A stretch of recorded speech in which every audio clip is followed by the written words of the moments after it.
suatu hari yang pasti kita akan tinggalkan dunia ini. Umat pertama, umat generasi awal, usia mereka sampai 1000 tahun. Nabi Adam usianya 1000 tahun. Nabi Nuh, kata Allah tabaraka wa ta'ala, falabitha fi qawmihi alfa sanatin illa khamsina 'ama. Ia berada di tengah-tengah kaumnya 1000 tahun kurang 50, 950 tahun. Ini umat generasi awal. Adapun umat akhir zaman, dan kita adalah umat akhir zaman itu, kata Nabi SAW, a'maru ummati ma baina sittina ila sab'in wa aqalluhum man yajuzu dhalik. Umur umatku antara 60 tahun sampai 70 tahun. Itulah usia umat Nabi Muhammad sallallahu alaihi wasallam. Itulah usia kita, antara 60 sampai 70. Sedikit di antara mereka yang melewati angka 70, kata Nabi. Melewati usia 70 tahun sedikit. Ada, bukan tidak ada, tapi jumlahnya minim, minoritas. Rata-rata antara 60 sampai 70. Jadi kalau toh pun kita umat Nabi Muhammad berusia panjang, dan sepanjang-panjang usia kita tidak akan mungkin 1000 tahun. Mustahil. Ya, tidak ada orang usia sepanjang itu sekarang. Di kita saja bertemu orang 100 tahun kita sudah mengatakan terlalu luar biasa panjang usianya. Ya. Katakanlah usia kita 100 tahun, katakanlah usia kita 110 tahun. Tetap saja itu adalah usia yang singkat. Dan tetap kita akan bertemu suatu hari di mana kita akan tinggalkan kehidupan dunia ini. Dan itu diyakini oleh semua manusia, bukan hanya umat Islam saja.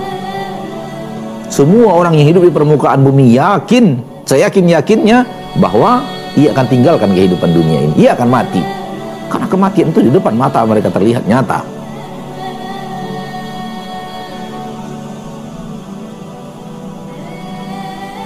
Oleh karena itu,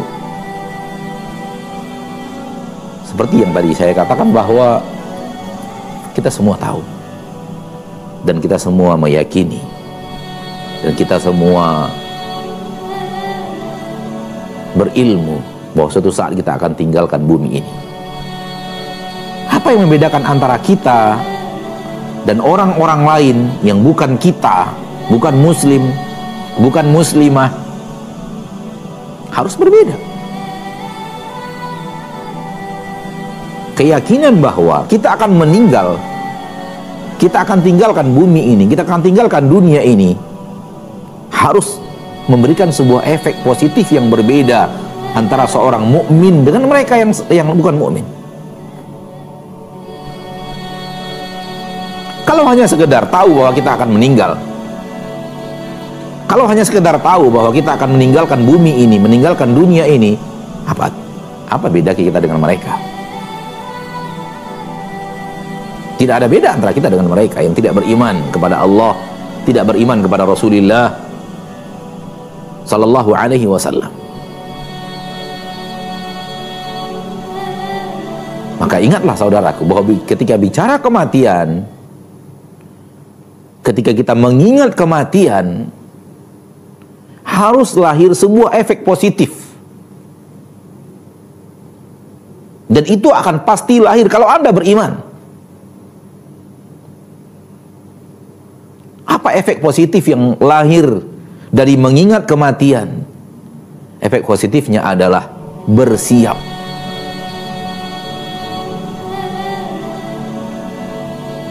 Efek positifnya adalah bersemangat. Bersemangat untuk mempersiapkan bekal guna dipakai untuk setelah kematian. Jadi ini yang membedakan orang mukmin dengan orang yang bukan mukmin. Allah berfirman di dalam Al-Quran, surat Ali Imran ayat 185,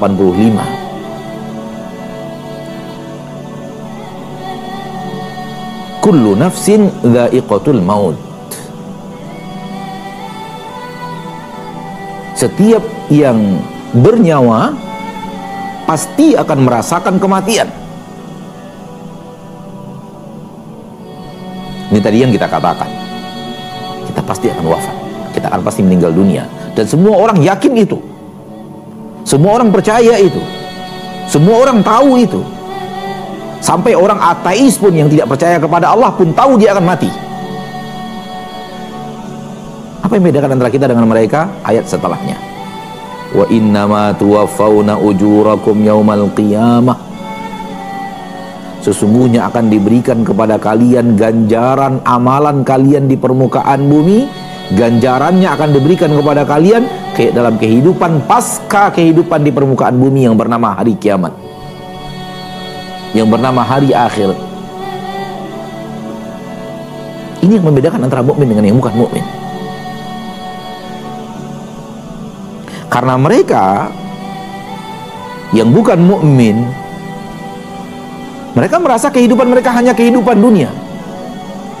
Setelah kehidupan dunia berakhir, habis, tak ada apa-apa. Yang ada adalah kematian, yaitu adalah kematian. Tak ada kebaikan atau keburukan pasca kematian. Mereka berkata di dalam Al-Quran, Allah katakan akidah mereka, wa qalu in hiya illa hayatuna dunya namutu wa nahya wa ma yulikuna illa dar. Mereka berkata kehidupan kita hanya kehidupan dunia ini. Kita mati dan hidup di dunia ini. Wa ma yulikuna illa dar. Dan tidak ada yang membinasakan kita, yang tidak ada yang mematikan kita kecuali hanya proses perjalanan waktu. Hanya waktu yang membinasakan kita. Terlahir sebagai seorang bayi, bergerak balita, bergerak remaja, bergerak dewasa, berumah tangga, berkeluarga, berketurunan, tua, renta, dimakan usia, meninggal dunia. Ini kata mereka. Tak ada apa-apa setelah kematian. Di dalam surat Yasin, mereka ingin membantah Nabi SAW yang mengatakan bahwa kalian nanti akan dihidupkan kembali. Dan mereka tidak yakin itu. Mereka mengatakan Nabi Muhammad ngarang, ngaco. Nabi Muhammad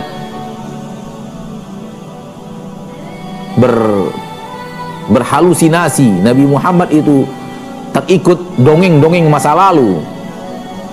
Karena mereka tidak yakin adanya hari kebangkitan. Yang ada setelah kematian adalah istirahat panjang. Tak ada apa-apa di sana. Namun Nabi Muhammad mengatakan akan dihidupkan kembali. Mereka bawa itu tulang belulang yang sudah luluh lantak itu ke hadapan Nabi SAW. Seraya mereka berkata, man yuhyin idhama wa hiya ramim. Siapa yang mampu menghidupkan tulang belulang yang sudah luluh lantak ini, wahai Muhammad? Di bawah tulang belulang yang sudah luluh lantak itu ke hadapan Rasulullah SAW untuk menyatakan bahwa Nabi Muhammad dusta akan adanya kehidupan pasca kematian.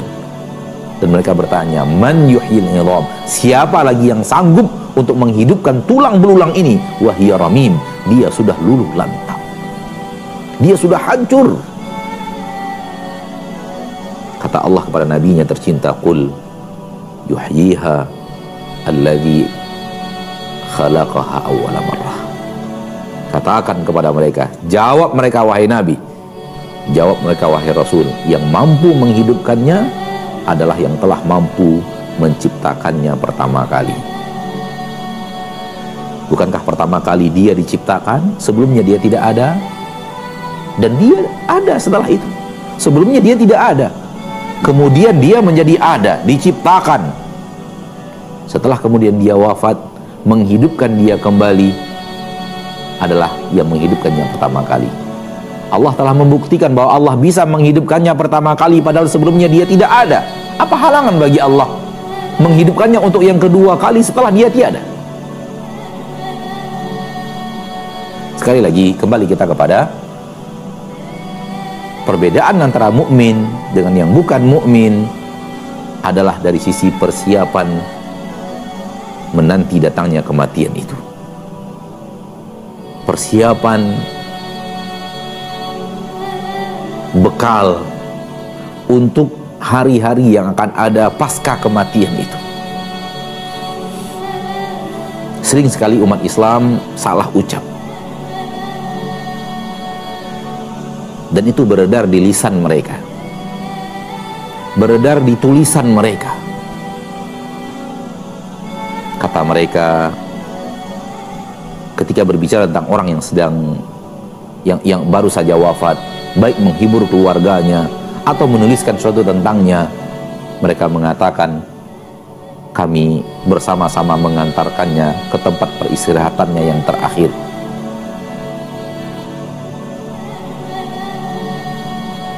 Atau menghibur keluarganya dengan mengatakan, jangan bersedih, Bapak sudah pergi istirahat untuk selama-lamanya. Kalimat ini, saudaraku, saudariku, sering diucapkan oleh umat Islam, latah mengikuti redaksi-redaksi orang-orang kufar. Sadar atau tidak sadar, kita katakan bahwa kalimat ini sama dengan keyakinan Abu Jahal. Kalimat ini sama dengan keyakinan Fir'aun dan Qarun. Saya yakin dan percaya umat Islam mengucapkannya hanya karena latah mendengarkan kalimat seolah-olah itu kalimat baik lalu diucapkan. Padahal kandungan kalimat ini kandungan kekufuran terhadap hari kiamat. Sama-sama kita antarkan ke dia ke tempat peristirahatan yang terakhir. Apakah setelah kematian adalah istirahat? Tidak. Setelah kematian adalah pertanggungjawaban akan seluruh yang kita lakukan di permukaan bumi. Bukan istirahat. Adapun istirahat panjang, peristirahatan yang terakhir, akidah orang kafir yang tidak beriman dengan adanya hari berbangkit, tidak beriman dengan adanya azab kubur dan nikmat kubur, tidak beriman dengan adanya surga dan neraka, tidak beriman dengan adanya yaumul hisab. Maka berhati-hati. Kembali kepada surat Ali Imran 185 tadi, kullu nafsin dha'iqatul maut, semua yang berjiwa, semua yang bernafas, semua yang hidup pasti akan merasakan kematian. Wa innama tuwaffawna ujurakum yaumal qiyamah, setelah kematian itu kalian akan diberikan ganjaran kepada kalian di hari kiamat. Ganjaran apa ini? Ganjaran dari apa yang kalian lakukan sebelum kematian.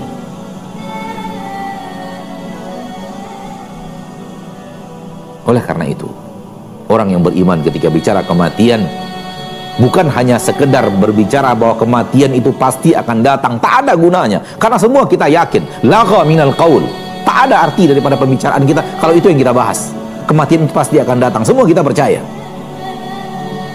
bahkan seluruh orang kafir percaya, bahkan orang yang tidak beriman kepada Allah dan hari akhirat percaya adanya kematian. Laghun minal qaul, tak ada arti pembicaraan itu kalau bukan maknanya adalah mari bersiap, mari persiapkan diri, mari ambil bekal sebanyak-banyaknya untuk kehidupan pasca kematian. Mari bertakwa kepada Allah, karena Allah menyuruh kita mengambil bekal takwa di permukaan bumi guna dibawa nanti pasca kematian. Wa tazawwadu fa inna khairaz zadi taqwa, di dalam Al-Quran surat Al-Baqarah.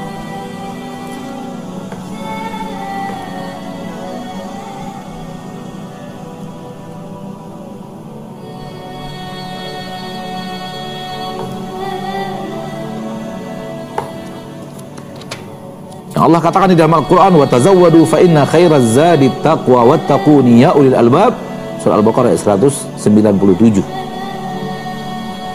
Wa tazawwadu, dan ambillah bekal. Kalian hidup di dunia untuk mengambil bekal. Kehidupan dunia yang kita jalani sekarang bukan untuk berleha-leha, bukan untuk bersenang-senang, bukan untuk menikmati hidup. Salah. Oleh karena itu, anjuran berleha-leha, anjuran menikmati hidup, anjuran enjoy dalam hidup, anjuran orang-orang yang tidak beriman kepada hari akhir.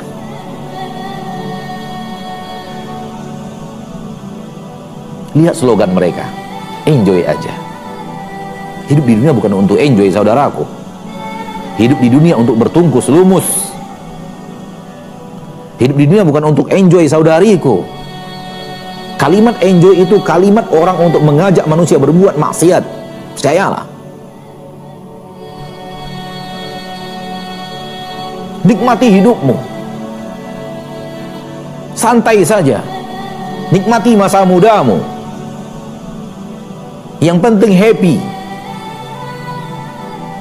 Lihat seluruh ungkapan itu. Kemana menujunya ucapan itu kalau bukan kepada maksiat?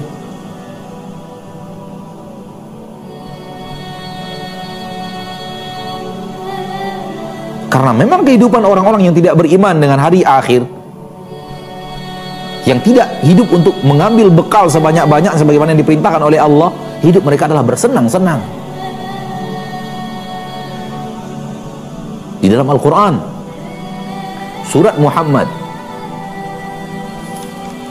Allah menyampaikan kepada kita pola hidup orang yang beriman dan pola hidup orang yang tidak beriman. Adapun pola hidup orang yang beriman, kata Allah Tabaraka wa Ta'ala di dalam Al-Quran surat Muhammad, pola hidup mereka adalah bertungkus lumus di dalam keimanan dan amal saleh.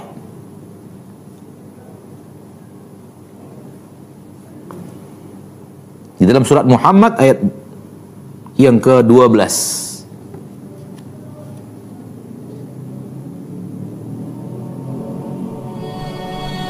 Innallaha yudkhilul ladina amanu wa amilu salihat jannatin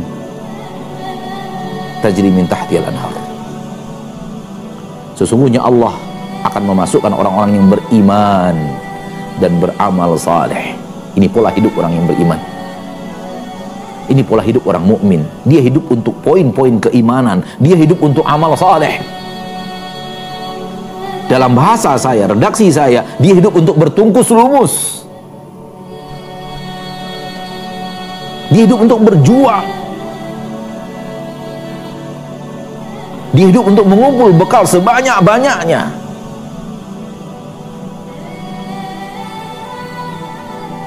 Dia hidup untuk membeli dirinya dan memerdekakannya dari neraka.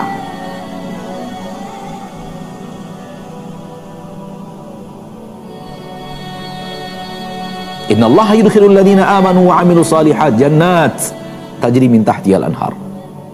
Allah akan memasukkan orang-orang yang ketika hidup di dunia beriman, beramal saleh, Allah masukkan mereka ke dalam surga yang mengalir di bawahnya sungai-sungai. Ini pola hidup orang yang beriman. Lihat pola hidup orang yang tidak beriman. Walladzina kafaru yatamatta'una wa ya'kuluna kama ta'kulul an'amu wan naru mathwal lahum. Dan orang-orang yang kafir alias tidak beriman, mereka hidup bersenang-senang. Yatamatta'un, hidup enjoy, hidup happy. Pola hidup mereka untuk bersenang-senang. Lihatlah orang-orang kufar, hobinya party.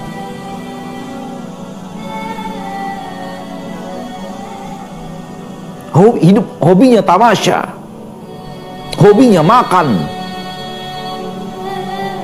hobinya nongkrong, tertawa terbahak-bahak. Ini pola hidup penduduk neraka, karena hidup untuk tidak persiapan pasca kematian. Walladzina kafaru yatamatta'un, orang-orang kafir, orang yang tidak beriman hidup bersenang-senang. Wa ya'kulun, hidup makan-makan. Kama ta'kulul an'am, bagaimana makannya hewan ternak.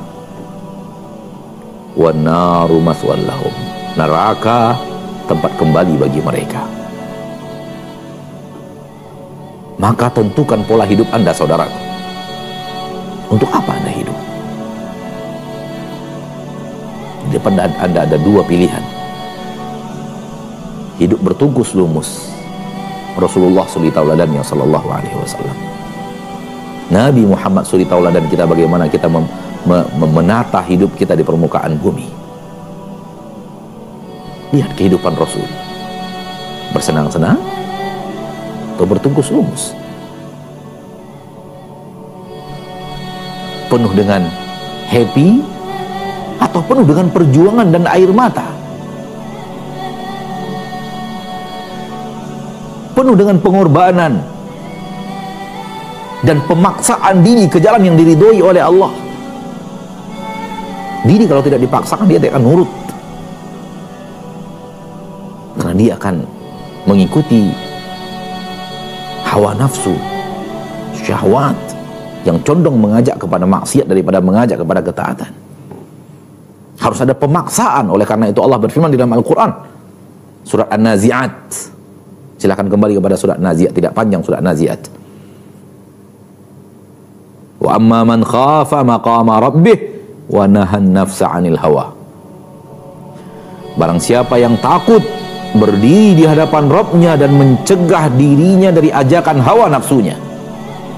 Menahan, mencegah dirinya dari ajakan hawa nafsunya. Harus ada usaha mencegah hawa nafsu, memaksa diri untuk tidak mengikuti hawa nafsu dan taat kepada Allah Tabaraka wa Ta'ala.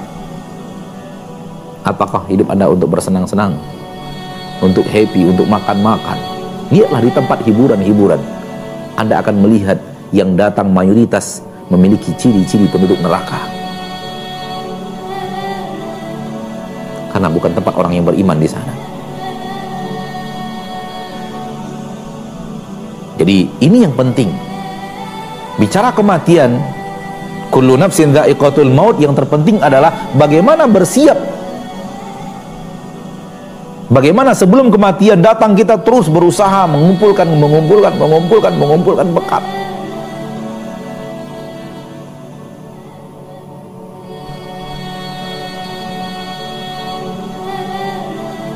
Apatah lagi kalau kematian tersebut kita tahu tidak semua orang yang wafat didahului oleh rasa sakit, didahului oleh sakit, sehingga seolah-olah memberikan sinyal-sinyal kematian sehingga Anda bersiap-siap untuk mati. Di zaman kita sekarang ini,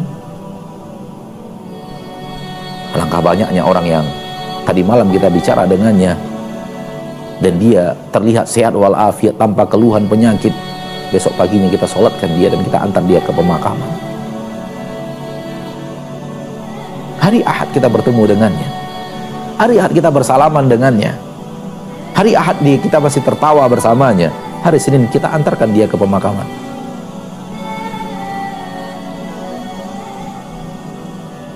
Hari Kamis kita masih bersamanya, kita masih bercerita. Hari Jumat dia wafat. Realita nyata dalam kehidupan kita. Di dalam hadis yang sahih bahwa di akhir zaman, dan ini salah satu ciri hari kiamat adalah banyaknya, kata Nabi SAW, al-mautul mufaji, kematian yang tiba-tiba datangnya. Dan ini salah satu ciri-ciri hari kiamat, kematian yang datangnya tiba-tiba, kematian yang datangnya mendadak, tanpa ada sinyal-sinyal sebelumnya, tanpa sakit sebelumnya.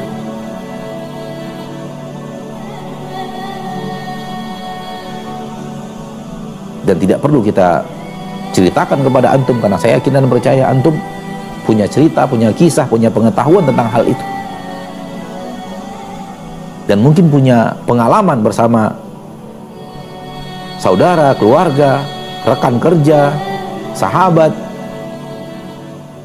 tetangga, dan yang lainnya yang seperti yang kita katakan tadi. Setiap kita naik pesawat, antara kita dan kematian hanya jarak yang sangat tipis. Demikian juga ketika kita naik kapal laut.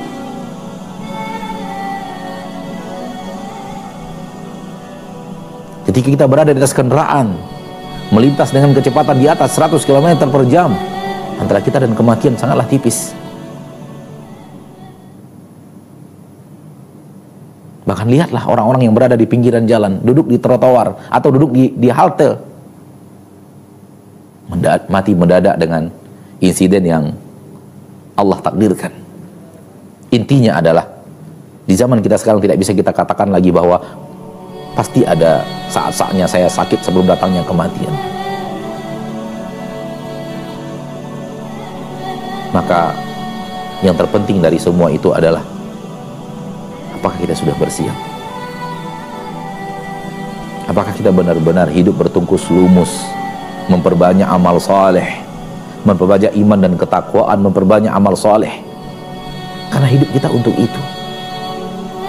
Allah tidak membuat kita hidup di permukaan bumi untuk tertawa, terbahak-bahak, untuk makan, bersenang-senang. Walaupun ada bahagian daripada dunia ini yang bersenang-senang, yang Allah halalkan, ada, bukan tidak ada. Tapi hidup orang muslim bukan untuk itu. Itu hanya sekedar, itu hanya sesaat dari hidupnya. Namun mayoritas waktunya adalah untuk mewujudkan iman dan amal soleh, untuk mewujudkan ketakwaannya kepada Rabb-Nya. Bukankah Allah berfirman dalam Al-Quran surah Adz-Dzariyat ayat 56, "Wa ma khalaqtul jinna wal insa illa liya'budun." Tidaklah kuciptakan jin dan manusia kecuali untuk beribadah kepada aku. Tidaklah kuciptakan jin dan manusia kecuali untuk beribadah kepada aku. Anda diciptakan oleh Allah bukan untuk bersenang-senang, tapi Anda diciptakan oleh Allah untuk agar Anda menghambakan diri Anda kepada Allah Rabbul Izzati wal Jalalah. Dan hamba yang paling dicintai Allah adalah hamba yang paling pandai beribadah, yang paling pandai menghambakan dirinya kepada Allah Subhanahu wa taala, yaitu Rasul kita tercinta Muhammad sallallahu alaihi wasallam.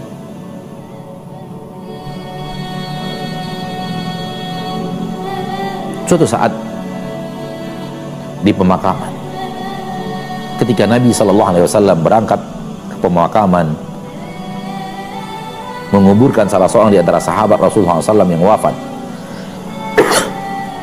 ketika berada di pemakaman itu, Nabi SAW mengatakan, "Ai ikhwani limithli hadza fa'iddu." Wahai saudara-saudaraku, untuk hari yang seperti inilah kalian harus bersiap. Kalian membuat persiapan. Lakukan persiapan untuk hari yang seperti ini.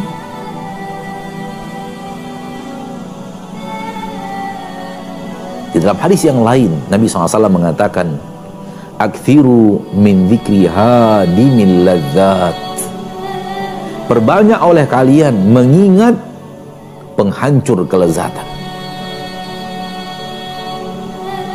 Maut, kematian. Di dalam riwayat lain, "Aktsiru min dzikri hadimil ladzat." Huruf dha pengganti huruf dal. Huruf dal mengganti huruf dal. Aktsiru min dzikri hadhimil ladzat. Perbanyak oleh kalian mengingat pemutus kelezatan. Maut.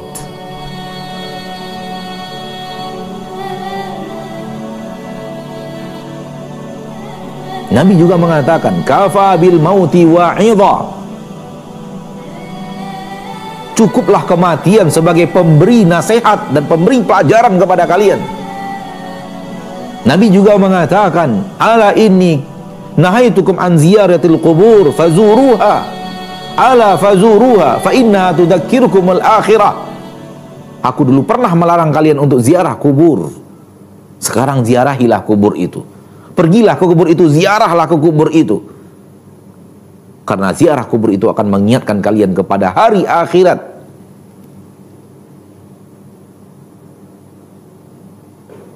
Saudaraku, saudariku, dalam percaturan kehidupan Anda, jangan bicara orang lain.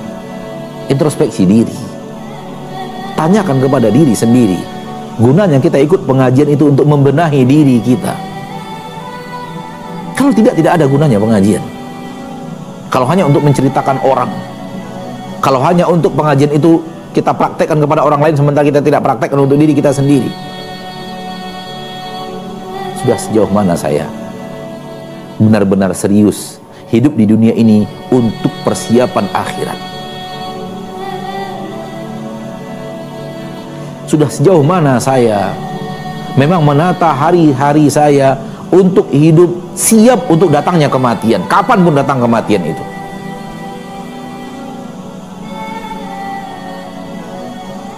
Tanyakan kepada dirimu, apakah Anda sudah siap?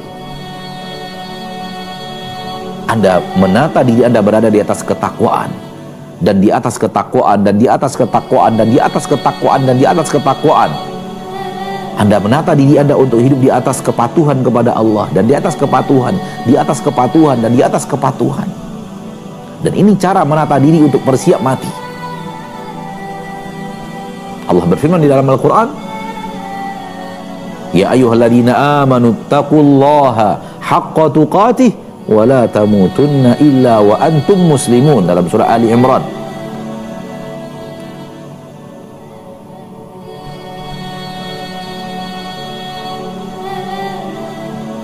Hei orang-orang yang beriman, bertakwalah kepada Allah tabaraka wa ta'ala sebenar-benar takwa. Wala tamutunna illa wa antum muslimun, dan jangan kalian wafat kecuali dalam kondisi engkau adalah orang yang patuh kepada Allah, orang yang muslim, orang yang taat kepada Allah subhanahu wa ta'ala. Surat Ali Imran ayat 102.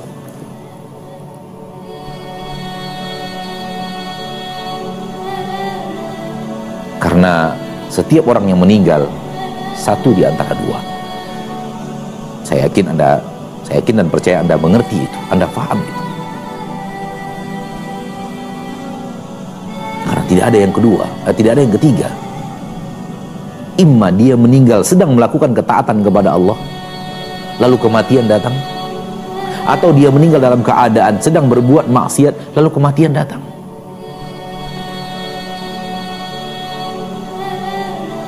Yang meninggal di atas ketaatan, husnul khatimah, baik penghabisan hayatnya, ujung daripada ayatnya, khatimah yang usia khatamnya itu di atas kebaikan.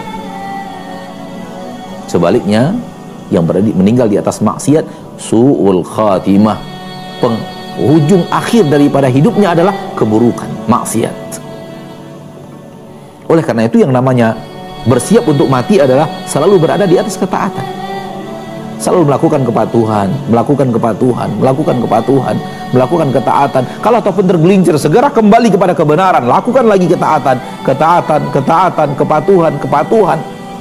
Tergelincir lagi, istighfar kepada Allah, minta ampun, segera lalu kembali kepada jalan kebenaran. Kemudian lazimi ketakwaan, lazimi ketakwaan, lazimi kepatuhan, lazimi. Ini namanya berbuat persiapan untuk kematian. Karena betapa banyaknya, seperti yang saya katakan tadi, betapa banyaknya kisah orang yang malam ini tidur, besok wafat. Sebelumnya dia tidak mengeluhkan sakit apapun. Malam ini tidur di rumahnya, mobil besar menabrak rumahnya dan membuat dia tewas sekeluarga. Malam ini dia tidur di rumahnya, malam itu Allah gulung rumahnya dan Allah tenggelamkan di dalam perut bumi.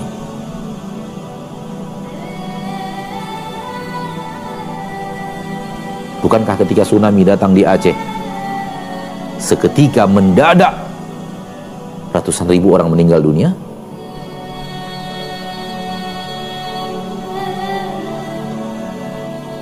Saudaraku-saudariku muslim dan muslimah, selamatkan dirimu.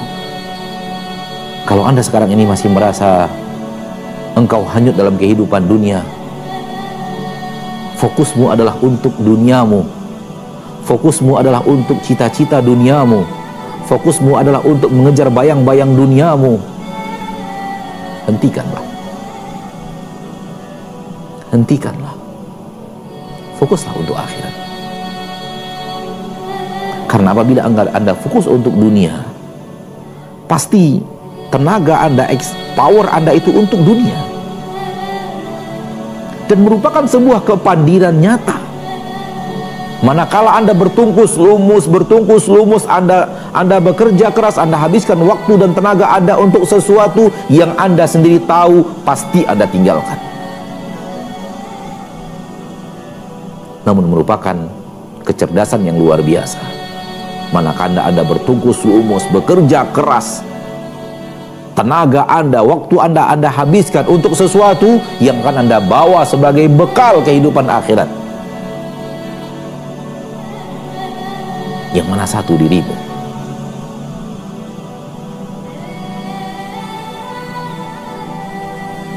Jangan katakan nanti. Kematian terkadang datang tanpa mengetuk pintumu. Jangan katakan nanti, karena itu adalah jebakan iblis supaya Anda tidak berhasil taubat.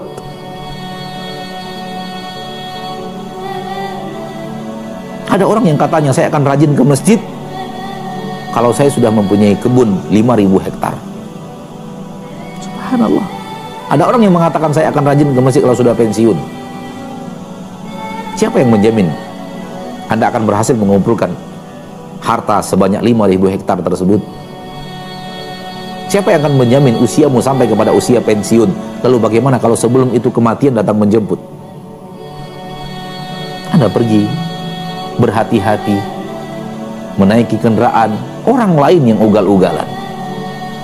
Anda bersepeda ria bersama keluarga orang lain yang ugal-ugalan. Bukankah ini nyata dalam kehidupan kita? Belum lama ini kita kehilangan saudara kita yang ketika bersepeda di pagi hari ditabrak oleh remaja yang ugal-ugalan membawa mobil, wafat. Baru saja dia keluar rumah, izin sama istrinya beberapa menit yang lalu, sekarang terbaring di rumah sakit dan telepon yang datang ke keluarganya adalah bapak sudah tiada.